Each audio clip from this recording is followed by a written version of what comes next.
What's going on, everyone, and welcome to another random movie review channel. Thank you for stopping by. My name is Chase, and let's talk about one. And the movie I want to talk about is the Bob's Burgers movie. Now, this one came out earlier this year, and this is a part of my brief little series that I'm gonna have going on, where it's a bunch of movies that I missed throughout the year of 2022, and I'm catching up on all of them because I've either heard great things or I've just heard whispers of these movies, sprinkled throughout the internet, and I just wanted to watch them. So this is the first one I wanted to catch up on. So, what is this movie about? The Belchers try to save the restaurant from closing as a sinkhole forms in front of it, while the kids try to solve a mystery that could, excuse me, save their family's restaurant. So, going into this, I was a very casual fan of the show. I think I've maybe seen a few episodes here and there, but I like it. It's very dry, deadpan style delivery humor. It works really well for the show. And then what's really great about the Fox lineup, the Fox animated lineup, is that you have this with that style of humor. Family Guy's more raunchy. Simpsons is its own brand of humor, more like parody and stuff. And so, yeah, it's an interesting lineup, but this one has a unique style, and there's a reason why this is so beloved by people. I need to watch more of it. But I was excited for the movie.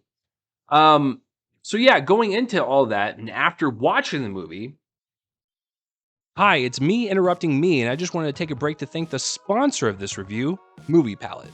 Movie Palette takes the concept of the movie poster to the next level. Movie Palette consists of stripes of colors carefully chosen by their team of artists. Every stripe represents a color of a particular scene in a movie and is put in chronological order on the canvas. There are so many movies to pick from, and it doesn't even stop there. They also have whole seasons of TV shows. I recently moved and I needed some things to put on my wall, and I was getting tired of putting up traditional movie posters and wanting something different, and Movie Palette stepped up to the plate. The movie palette that I chose was one of my favorite movies of all time, Logan.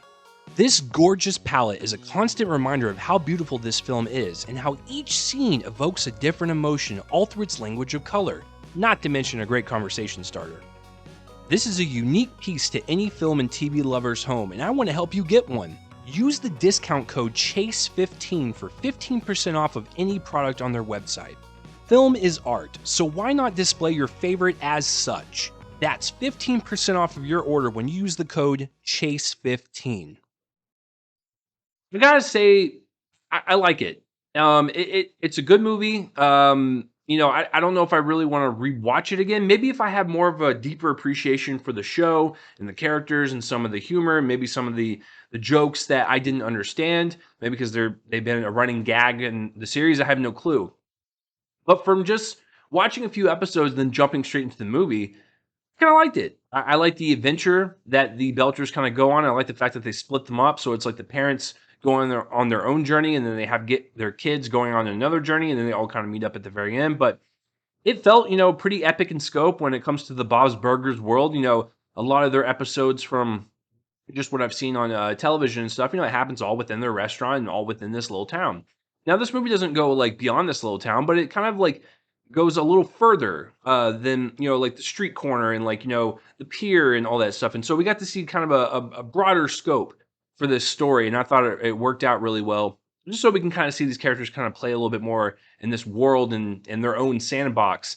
I liked the story. It was fun. It was an engaging kind of narrative to where there's many jokes at play coming from the kids and or the adults, and it was really well handled when it comes to stretching a story out to an hour and 42 minutes. I think this movie did a pretty good job. The animation is actually stunning. I remember when I saw the Simpsons movie for the first time in theaters, I was like, this is radically different than the show.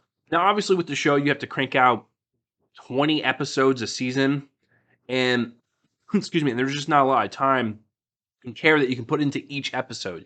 You have to have your plates ready, and you have to have drawings for specific scenes that you can reuse for other scenes and other episodes later down the season. It has to be a better structure when you're doing TV. And so obviously it's not going to look as cinematic. It's not going to look as polished or high def. It's going to look good, but it's not going to look like cinematic. And so this film is a complete step up in terms of the show, as it should, as a feature film. And the animation is stunning. The colors are crisp, they're vibrant, they're detailed.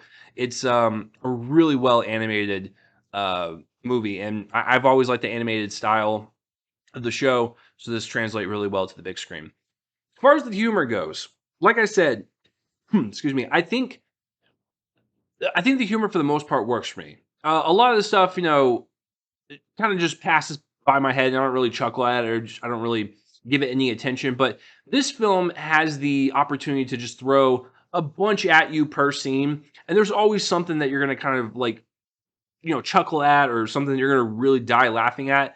I think there's a nice variety there to where like there's so much happening that someone's going to find something funny in each scene, whether it be like the situation that the characters are in or the dialogue. They're going to find something. So I thought the humor worked for the most part, and I found myself to be really enjoying the film. And the humor of the film really helps with the pacing because you just want to be in this world with these characters and these jokes, and it just makes the time of the movie go by way faster. So I was really invested in on that front too. The voice performances, great, always great. I remember when I first saw the show, I was like, because this was at the same time like when Archer and Bob's Burgers were like super popular at the same time. They're still popular shows, respectively, but like there was a time where like H. John Benjamin was doing everything. He was doing this show, he was doing Archer, he was doing other guest voice work on other shows. I'm like, this man is just he's just always busy. But I love his voice, the deepness, the gruffness. It works for the kind of deadpan delivery that the show offers in terms of its humor. I love H. John Benjamin. He's great as Bob. And of course, you got Christian Shaw as Luis, and then everyone else, uh, believe it or not, is I actually didn't know this. Tina, played by a guy. Linda, played by a guy. It was one of those things to where when I found out, it is Dan Mintz and John Roberts, respectively. But I remember when I first found out, I was like, you know what? That makes sense. If you kind of replay the show, you're like, yeah, there's definitely some testosterone in that voice. It feels a little deeper. But yeah, I honestly did not know that until later on. But I thought everyone did a fantastic job. They just all recapture what they do on the show. They just bring it to the big screen. But the cool thing with all these voice actors is that they are just really talented. They're really quick on their feet. You can definitely tell that they're just impeccable line readers, and the comedy just hits for the most part. Really love it. And then Eugene Merman, who plays Gene, the best. Gene's always my favorite. Him and Tina always go back and forth as my favorite character. But yeah, I loved all the voice acting. Just really just takes the sensibilities that you see on the show and you just apply it to the big screen. And there's nothing more you can ask for. But there's really nothing more to say about this. If you are a fan of the Bob's Burgers movie, I think you'll really enjoy this.